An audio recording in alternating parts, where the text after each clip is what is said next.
Now, back to live in Las Vegas with your hosts Dave Carney and Chad Forster.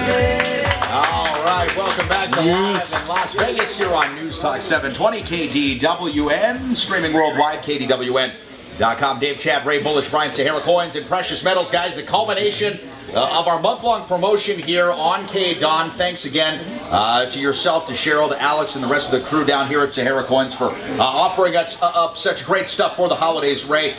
We've been talking about it. You guys have been registering online at SaharaCoins.com, and here it is. We're going to be drawing the winner for a 2014 quarter-ounce gold eagle. Well, and that's not it. What else do you have there, Ray? So in my hand, I hold a Sahara Coins t-shirt, a 2014 quarter-ounce gold eagle, and 2 more tickets to the Jeff Civillico show. And first of all, before we say the name, thank all of you for coming down and being here. We really appreciate it. Thank you very much. All right. And this is a must-be present to win, correct? It is a must-be present to win, so if you're not here, you don't get it. And the winner is Debbie Dickinson. Debbie Dickinson, if she's here, she just won 2014. Is Debbie Dickinson here? Oh, whop, whop, Oh, I believe Debbie's all right, you got to keep it going. Keep it going, keep it going. There we go. All right, okay. How about Mike Mullen? Is Mike Mullen here? Mullen. Boom, There's Mike the Mullen. man. You are the winner. Because this shirt, man, is awesome.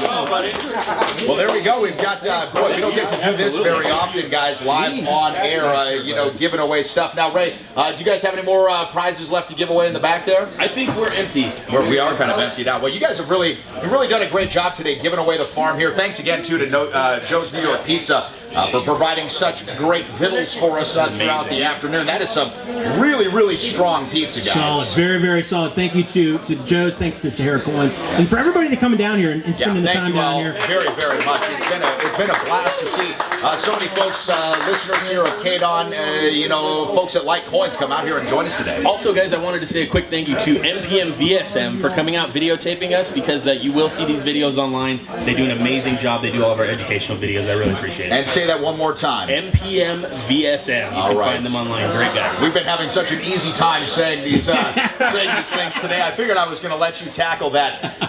Now, guys, wrapping up this show here today, we're going to kind of stay on sports because there's a couple of other things I wanted to touch about. And of all the things that we've talked about over the last couple of weeks on the Sports Carnival, I don't think anything has been more commented on, more discussed, and possibly more ridiculed than the UNLV hire of Bishop Gorman coach Tony Sanchez as their new head coach. Now, early reports out of UNLV are saying some good things about Tony Sanchez, really liking his energy, liking his direction. They think he's a smart guy that could give the team a bright future.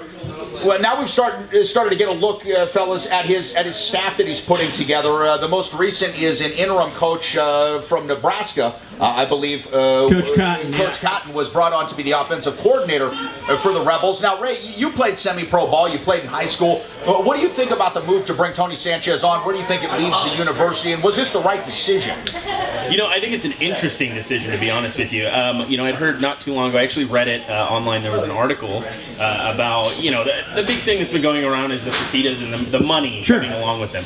And one of the things that I'd read about was they do currently have a child who plays at Bishop Gorman. As far as I had read, he hasn't committed to anybody, anything like that. So, maybe my mind digging a little far, maybe overthinking it, but you now have his coach at UNLV.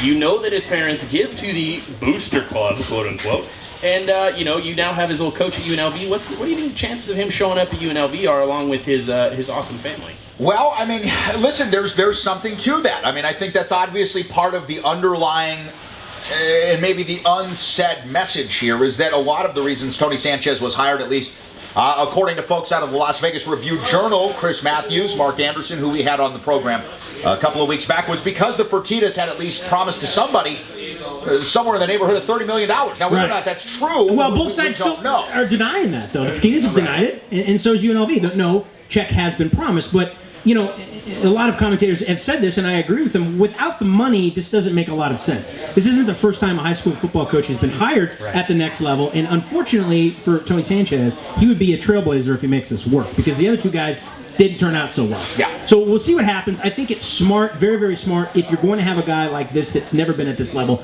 to bring a guy in like Coach Cotton, who is over, now interim coach at Nebraska. Somebody that has some tenure, that understands the ins and outs of not only recruiting, but, just the difference in speed and the way the college game is played at Division I level. Well, then let me say, I'm not saying that I don't think he has the talent to do this, because I think he is a great coach. Obviously, he's done some great things. Sure. But like you said, it's a whole nother level. You get up there, the pace of the game changes. The way that you plan your game completely changes. I mean, there's a lot of things that are going to go, but these other coaches he's bringing in may be the ticket to make him successful. The other way to look at this, and I think Dave and I have talked about this before, when you look at Bishop Gorman, that's not a normal high school. Okay, so a normal public high school, you get the players you get with who's ever in the neighborhood, and sometimes you look out, sometimes you don't. Right. But Bishop Gorman, they recruit. I mean, you can pay to go there, correct? Yes, it's absolutely. So if I look at it like that, I'm looking at Tony Sanchez as kind of the, I guess Nick Saban of high school football, but what does that translate to the next level? So in other words, he has all of these great players to draw from because he's at Bishop Gorman. It makes it a little easier to coach. Now, when he goes to UNLV,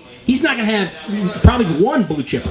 No. Let alone a whole team. Right. And let's not forget, too, the reason that Tony Sanchez has been successful in recruiting to Bishop Gorman, at least one of the reasons, not to mention the national prestige that Bishop Gorman has garnered. A large part of that is due to the success Tony Sanchez has had.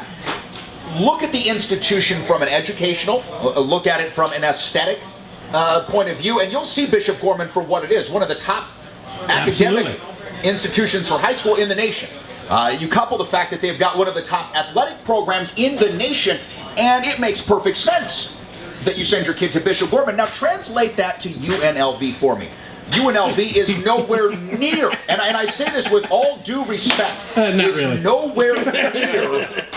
is nowhere near the top 100 educational institutions in the country. It is nowhere near the top 25 athletic institutions, especially on a football level. Even if you incorporate our basketball, I'll put that in the in the bucket. If you put our basketball, baseball, and golf programs in there, then possibly we're a top 25 school nationwide.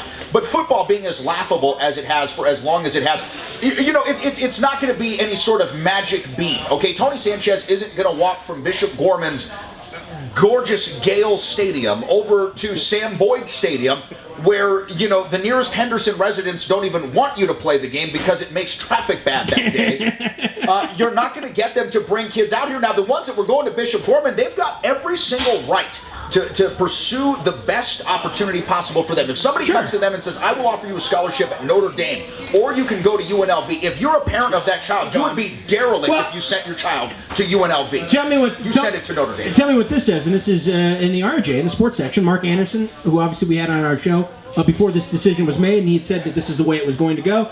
It looks like that the regents voted today, and it's unanimous, 11-0. So what does that say to you? That says to me that either we've got some regents that are out of touch, or some regents that know that they're getting a $30 million check. Well, if they're not getting the $30 million check, look, we've talked about this angle as well. This is a go-for-broke move for UNLV. They've saved money. It's a bit of a cost-cutting maneuver on their part. They were paying Bobby Hauck $700,000 during the last years of his contract. They bought him out with a $400,000 lump sum. Now, Tony Sanchez is going to make $400,000 a year, but only $250,000 a year are going to be counted as salary. The other monies are going to come from media and press appearances. So the way that the regents approve these things is a little bit different than how we give a vote of confidence to somebody, say, at the professional level when you're hiring them. This is something that needs to be passed through a state legislative session. And for $250,000, you're like, hell, let's give it a try. Who is it? That's true. It's the high school coach, right? Yeah, okay, we'll give him a go. Yeah, how bad can it be? They won 6 championships at Bishop Gorman. We'll see. Great show, Ray. Thanks again so much for everything today. This has been fantastic. Thank you guys. Appreciate it. No, it's been awesome. All right, coming up tomorrow, Chad and I are going to be jumping into everything under the law live in Las Vegas. Judah Zakalik from Peters & Associates joins us for 2 hours, and we're also going to talk about medical marijuana with a representative from the Nevada Medical Marijuana Association. Have a great night. Jerry Doyle coming up next here on KDWN. Can you really reach your financial goals Thank you, if you Terry. don't have a Thank you, Terry. Great job. We'll see you back in here tomorrow. Okay, sounds good. Okay. money's working for you?